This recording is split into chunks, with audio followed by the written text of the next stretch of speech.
first poem I'm going to read is an award-winning poem, and it's about the attack on 4 lesbian women in Appalachia. And it's called Blonde Rainbow. Moonbows shed great drops of bloody brown tears over Appalachia. Somber winds spread Judas kisses across barren fields of tomorrow. Blind tears blink SOS.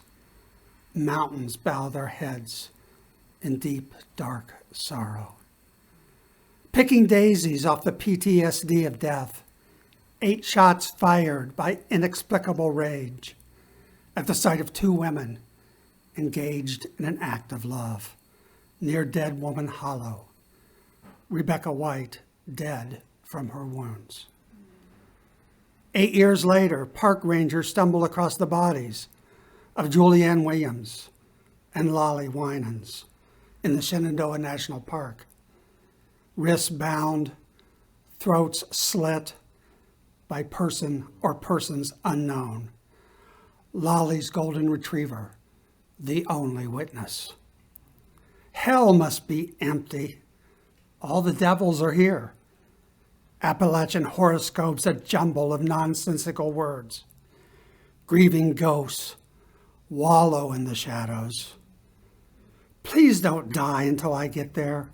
No more running into the woods, coming out just another tortured poet, looking to save her soul, searching for answers without knowing what the questions are, choosing suicide over surrender, another razor slice on the wrist.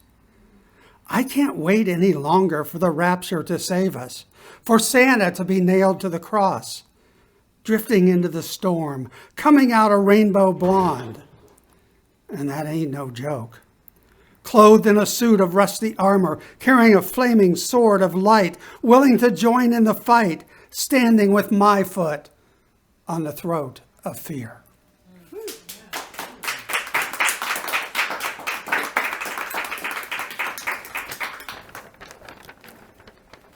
My experiences with writing workshops and retreats have not been positive ones. And the jury is still out on this one.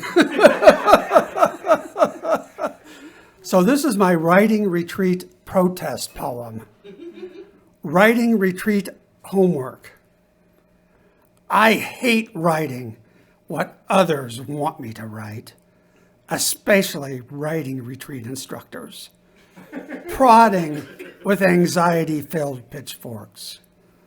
I roam through glaciers of hell or the burning sands of heaven, a hitchhiker on somebody else's road, searching for my cross in an equinox of emotions, a raccoon in a wedding dress doing a forced striptease in solitary confinement, dreaming in secret of jury nullification.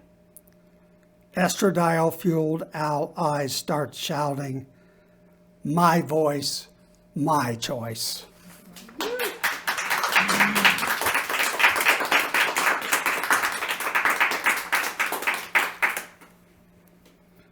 I'm going to read a couple of poems from my first book.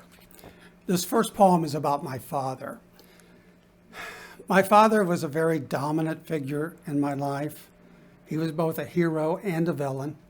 He influences me even today, even though he's been dead for, 15 years now. And you'll see from this poem the influence that he had on me, both positive and negative. And it's called Imperfect Strangers. It has been 3 years since you went away, and I'm just now getting around to mourning you. Is it a delayed reaction or just indifference? I guess I will never know. I just know this Christmas I missed you more than usual. You grew up a poor boy way back in a West Virginia holler, on the other side of the creek that we would cross in the car, in a shack with no electricity or running water, a fireplace, the only heat, a tin roof that sang in the rain, and a porch swing, wood worn thin by tired buttocks. The woods and mountains your only toys, and a big feather bed that you would gently carry me to when my eyes could no longer stay open to listen to Grandpa's stories. You made something of yourself, just not what you had hoped. I never really knew you, the things that you did and saw, or the depth of your pain and disappointment. Nor you mine. You only knew the boy and the man you molded me to be, not the woman I've become. But you gave me the courage to become her. Mom never knew how much we were alike, sharing the same heart. I still pray at night for signs of your presence, like the two mourning doves sitting side by side on the deck railing. You and Mom together. I will never forget how much you cried when she died. I guess after all these years, I'm still craving your approval.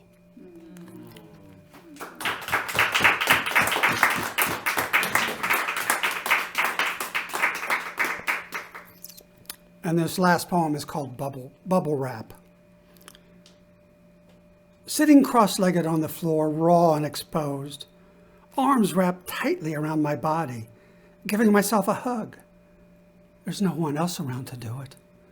Searching for words of comfort that will clothe my naked emotions, lost somewhere in the fogginess of my brain. All I hear is, it is never enough. I am never enough. The past is never really past, especially the mistakes haunting the halls of my mind long after they were made, or used like a war club beating myself to a bloody pulp. Being hard on myself does not make me a better person, only defeated more. All I hear is, it is never enough. I am never enough. I've gone far beyond what my father thought I could. Doing my best was never good enough. Sometimes I dreamed of being perfect, but even that is not enough. Lying in bed in the dark, trying to go to sleep, mind racing like a hamster on a running wheel.